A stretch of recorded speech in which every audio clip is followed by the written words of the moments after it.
অনুচুম কিচেনলৈ সকলোকে স্বাগতম জনাইছোঁ। আজি মই কঁঠালৰ গুটিৰে জিকাৰ এখন তৰকাৰী বনাম, যিটো বনালে আমাৰ কোনো দাইল ভাজিৰ একোৰ প্ৰয়োজন নাই।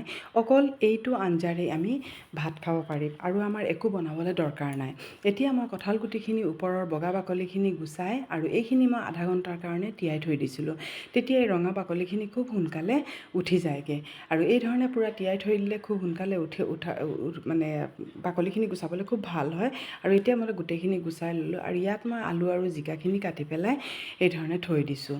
আৰু এতিয়া মই এটা মিক্সাৰ বাতি এটা লৈছোঁ, লৈ পেলাই ইয়াত মই অলপ পিঁয়াজ দিছোঁ আৰু ইয়াত অলপ বেছিকৈ সৰহীয়াকৈ অলপ নহৰু দিছোঁ আৰু অলপ জালুকৰ গুটি কেইটামান দিছোঁ। দি পেলাই এইখিনি মই ভালকৈ পিচি ল'লোঁ আৰু এতিয়া মই কেৰাহীখন পাতি পেলাই মিঠাতেল দি অলপ শুকান জলকীয়া দিছোঁ আৰু অলপ হিং মই দিছোঁ। মই হিংটো প্ৰায় ব্যৱহাৰ কৰোঁ আৰু ইয়াত মই অলপ আজৱাইন দিছোঁ। দি পেলাই এইখিনি যেতিয়া অলপ হেৰি হৈ গ'ল, তেতিয়া মই পিচি থোৱা পিঁয়াজ নহৰু আৰু জালুকৰ পেষ্টটো ইয়াত দি দিছোঁ। দি পেলাই এইখিনি খুব ভালকৈ মই লৰাই ল'ম, কাৰণ পিঁয়াজৰ এটা কেঁচা গোন্ধ থাকে, সেইকাৰণে এইখিনি খুব ভালকৈ চাওক এইখিনি লৰাই পেলাই মই অলপ শুকাই লৈছোঁ। এই ধৰণে খুব ভালকৈ লৰাই ল'ব। তাৰপিছত এতিয়া মই যিখিনি চব্জি আছে, মানে গোন্ধটো যাব লাগিব, নহ'লে চব্জিত গোন্ধাব পিঁয়াজৰ।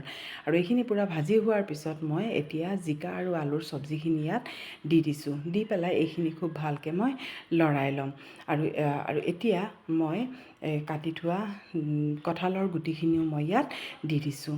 দি পেলাই এতিয়া মই ইয়াত নিমখ দিছোঁ আৰু হালধি গুড়ি দিছোঁ আৰু জিৰা ধনিয়াৰ গুড়ি দিছোঁ। জিৰা ধনিয়াখিনি মই ঘৰতে পিচি পেলাই ৰাখোঁ।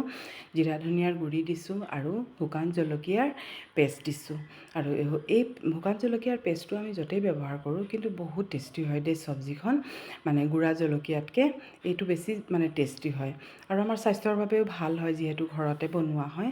আৰু এতিয়া এইখিনি মই খুব ভালকৈ লৰাই ল'ম। গেছৰ ফ্লেমটো অলপ হাই কৰি পেলাই লৰাই পেলাই তাৰপিছত আকৌ ফ্লেমটো মিডিয়ামতো ল' কৰি পেলাই আৰু মই ঢাকি পেলাই থৈ দিম। আৰু এয়া চাওকচোন কিমানখিনি পানী ওলাইছে। আৰু ল' কৰি থ'লে মানে কি হ'ব, তেতিয়া ইয়াৰ যিখিনি পানী আছে এইখিনি পানীয়ে মানে গুটিখিনি সিজাৰ চেষ্টা কৰিব, কাৰণ গুটিখিনি মানে অলপ পানী দৰকাৰ হ'ব কঁঠালৰ গুটিখিনি, সেইকাৰণে ইয়াৰ পানীখিনিয়ে মানে কঁঠালৰ গুটিখিনি সিজি যাবগৈ। এয়া চাওক ইমান পানী ওলাইছে। গেছৰ ফ্লেমটো ল' আছিলে বাবে পানীখিনি মই শুকাবলৈ দিয়া নাই, যাতে গুটিখিনিও আমাৰ ভালকৈ সিজি যায়গৈ। চাওকচোন তৰকাৰীখন কিমান ধুনীয়া হৈছে। আমাৰ আৰু বেলেগ আঞ্জাৰ একো প্ৰয়োজনে নাই এইটো থাকিলে। আৰু চাওক কঁঠালৰ গুটিখিনিও পূৰা সিজি গ'লগৈ আৰু এতিয়া আমাৰ চব্জি ৰেডি হৈ গ'ল। এতিয়া মই ইয়াত অলপ পানী দি দিম, যিহেতু মই আজি একো নবনাওঁ, অকল এইখনেৰেই খাম, সেইকাৰণে ইয়াত অলপ মই জোল ব্যৱহাৰ কৰিছোঁ। আৰু এই তৰকাৰীখন কিন্তু ইমান সোৱাদ হৈছিলে, বিশ্বাস কৰক, এবাৰ আপোনালোকে বনাই চাব। আৰু এয়া চাওকচোন মই গেছটো বন্ধ কৰি দিছোঁ আৰু কিমান ধুনীয়া হৈছে তৰকাৰীখন। এবাৰ এই ধৰণে এবাৰ বনাই চাবচোন, খুব ভাল লাগে খাবলৈ। আৰু যদি ভাল লাগে তেতিয়াহ'লে প্লিজ এটা লাইক কৰি দিব।